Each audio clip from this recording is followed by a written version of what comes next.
So, I was thinking about putting glasses on for this review as well, but from the last one I noticed that there's a lovely glare that I didn't notice till after, so we're going to keep it glassless this time. Hey everybody, thank you for tuning in to ChannelBK.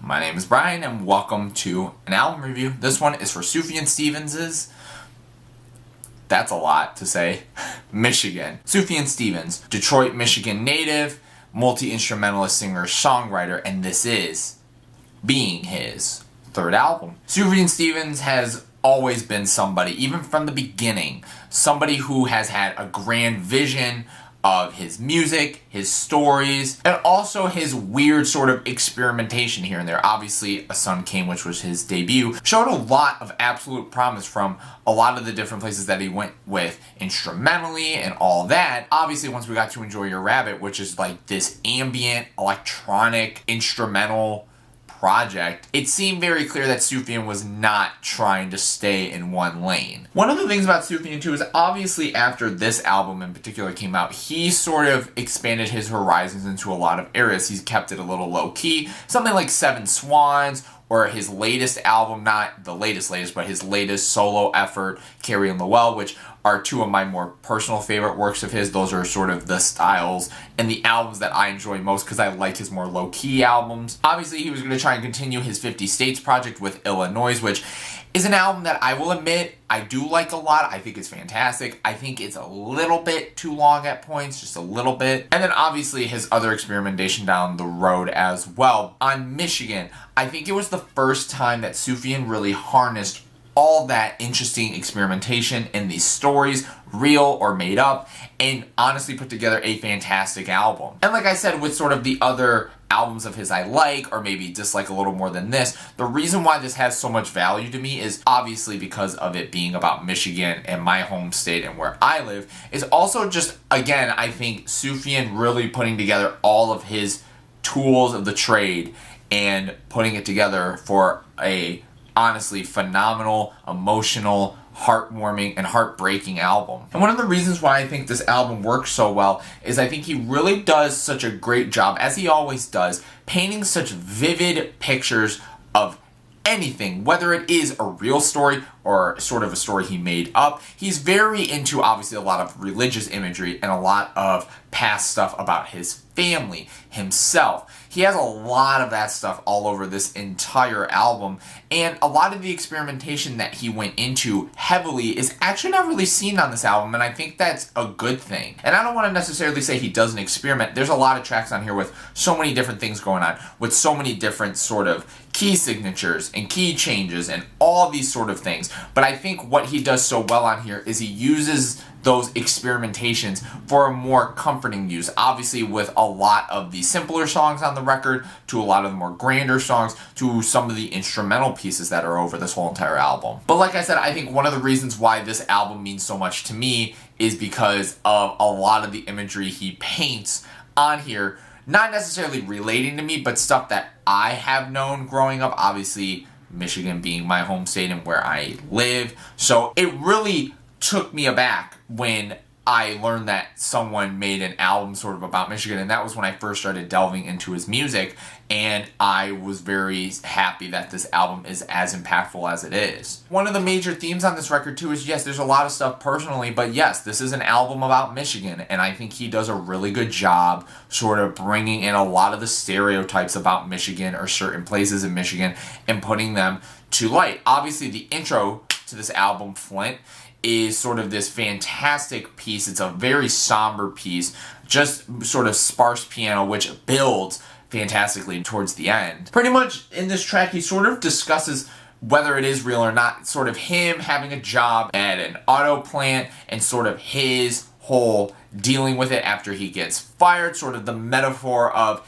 him not being able to know what to do with his hands because that's all he knows what to use, that's how he works, which I think is really cool to sort of tie back to him being an instrumentalist and a singer-songwriter. But like just some of the imagery he paints on this track, like him going down to the river bend that runs through Flint, like he has such an interesting detail that just puts you where he's talking about. And I think again, it's such a great way to start the record, even though it is a little bit softer and a little bit more kind of eerie and a little bit more upsetting.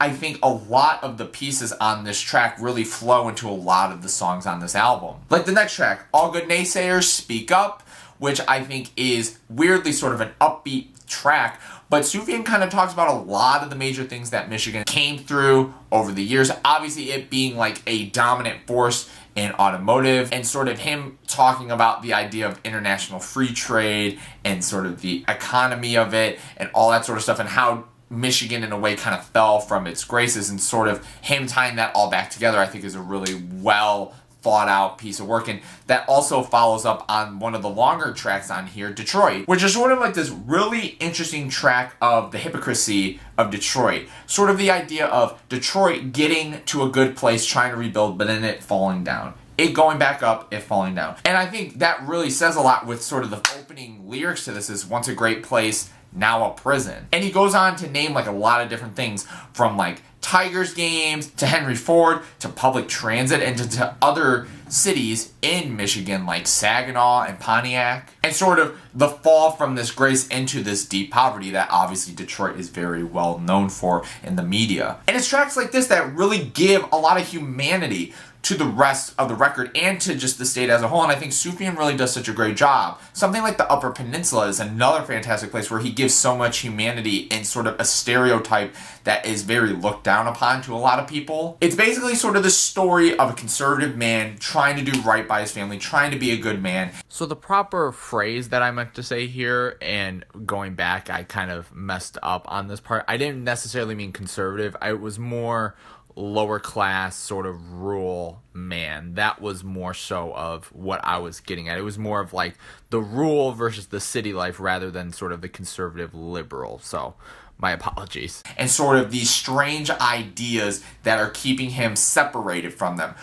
Who knows if it's him being this conservative man, them being liberal, maybe it's something with his son, his wife, we don't know. But sort of like the country flavor of the banjo with the instrumentation I think does a really good job to paint a picture of the Upper Peninsula. And then sort of by the end, especially with this really great like electric fuzzy guitar, we sort of get him losing his mind because all of these ideas are overwhelming him, and I think it's because of the change, even though all he wants to do is do right by him. And the way Sufjan paints this guy as sort of a more kind of conservative guy could be looked at in a certain way, but he really humanizes him in the fight to not be separated from his family. And then something like For the Widows in Paradise, For the Fatherless in Ypsilanti, which is, again, like a track that's just based off an observation Sufjan had. He talks about when he was younger, he would play football a lot, he was in football tournaments, and he just started noticing that there was a lot of single mothers and a lot of women and a lot of grandmas. So he sort of made up this song idea where like he had a belief that all the men went to war and died in the war, and it's again just this really interesting metaphor about these women taking control. And I think this is again another more somber track. I love the pianos and the backing vocals. I think the banjo's also really great on this track too. And then sort of in these heavy ideas of religion near sort of the latter half of the album, I was like, oh God, where are you now? Sufjan is being taken control of. He feels like he is at the lowest point. He feels like the devil's at his front door, and he's trying to get God to reveal himself. He's in needing of a purpose, he's helpless, and he just doesn't know what to do. And it's just, again, a really heavy track. Probably the more depressing songs, or one of, if not the most depressing song on the album. It's also the longest track here as well, and I think, you know, some people might complain that it maybe is a little bit too long, but I think the build on the track and the heaviness of the emotion really wears you down, but I think it does it in a good way. But obviously, on Vito's Ordination song, a lot of that gets torn down in the best way possible. It's a song that's sort of based on a friend of his, Vito, who gets ordained as a minister, and this song in a way is sort of from God's perspective, in a way of God making sure that Sufjan is alright and letting him know and understand that I'm here and I'm comforting you. Because we got the whole finale, which is rest in my arms, sleep in my bed, there's a design to what I did and said, which I think is such a great way to end the album. And I think the sound of this song in particular is really great too. It just, again, gives you such a vivid picture of what's going on and sort of puts you in that frame of mind. But honestly, I think my two favorite songs on this record are the more softer cuts. We get a track like Holland, which I think a lot of people might think is a little underwhelming, but it's one of the more simpler songs on the record. It's sort of Sufjan talking about this innocent summer fling he had up in Holland. There's really not a lot to the lyrics here. He doesn't have too much going on, but at the same time, the minimalist of the lyrics, he has to kind of do right and give you an idea of what you're supposed to be seeing or feeling. And I think he does that really well. And I think, again, that's just how sharp of a songwriter Sufjan is. And sort of him painting this picture of them sleeping on Lake Michigan and just this unrequited love, but then sort of kind of the downfall of that as well. But probably, in my opinion, my favorite track on this album, and probably one of my favorite Sufjan Stevens songs, is the track Romulus. Romulus is one of the more mid-paced songs. Like I said, it's very minimal. There's a great guitar lead there. I love the banjos, and obviously the piano chords are great as well. And this is a song, once again, that has all these different sort of metaphors and meanings, but it's all based off of one main story. Because yes, Romulus is obviously a real city in the state of Michigan, but it also kind of alludes to the myth of Romulus, who was abandoned by his mother, him and his brother Remus, and sort of having to deal with that. And this track also deals with the abandonment of his mother too. Each verse on this track, I think, gets more and more eerie and depressing and sort of eye-opening, because we start the track off with sort of him with his brothers and sisters getting a call from mom because she's off doing whatever. And then the second verse sort of being that gut reaction to making sure she doesn't leave because her car breaks down when she goes to visit, so they're hoping that she could be there. And I love the "we touched her hair" part. Like, I think that's just such a haunting lyric. And on the third verse, it starts to open up a little bit more. We start to hear Sufjan's realization of, her being with all these men and sort of her drug problems and her grandpa, or her father, his grandpa, trying to make the best for all these kids. And then that sort of brings it all home in the final verse, where Sufjan really has his eyes open when his grandpa and then her father passes away. And she has no emotional attachment. She has no feelings.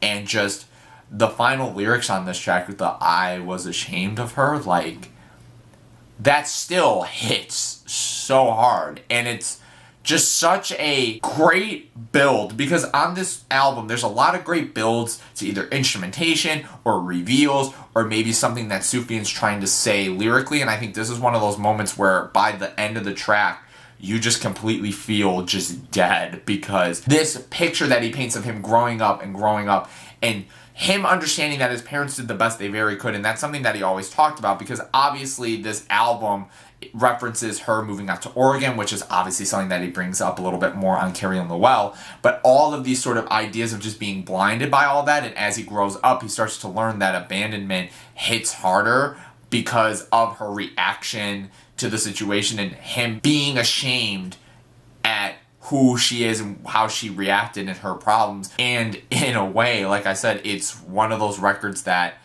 doesn't need to do that much in the way of instrumentation. I don't think Sufjan ever overdoes it, but it's still a track that I think really just hits really deep. Sufjan has a lot that he likes to do on his records. He loves to sort of bring up these great ideas of religion and family and home and sort of these very eye-opening experiences, and he loves to do it with a lot of different types of instrumentation and a lot of different sounds and soundscapes. And again, this was sort of the first record that I think he really took on that grand idea in a beautiful way. Maybe I'm a little bit kind of biased because of the record being centered around Michigan, but again, I think it's an absolutely fantastic album. And also the instrumentals on here, obviously I think Redford being my favorite. I love the pianos on there, and that's such a iconic piano build. But obviously Tequamanon Falls and Alice in Crooked River are still great as well. Obviously there's just a little bit less to that. I think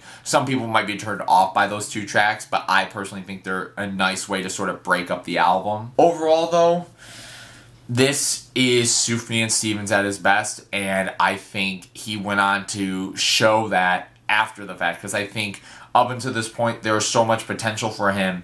Obviously, I think he still was doing good stuff, but this was when he really took what he knew best and his grand idea for an album and pulled it off well. Guys, I can talk about this album all day, as I've probably said every album in this Classics Week. If you guys listen to the album, what do you guys think of it? And if you haven't, please go listen to it and leave those opinions in the comments below, as well as some of your favorite tracks. If you liked, please like and please subscribe. We will be finishing off Classics Week tomorrow, so I'm very excited about that. But thank you guys so much for watching, and thank you for tuning in to Channel BK. Peace out, guys.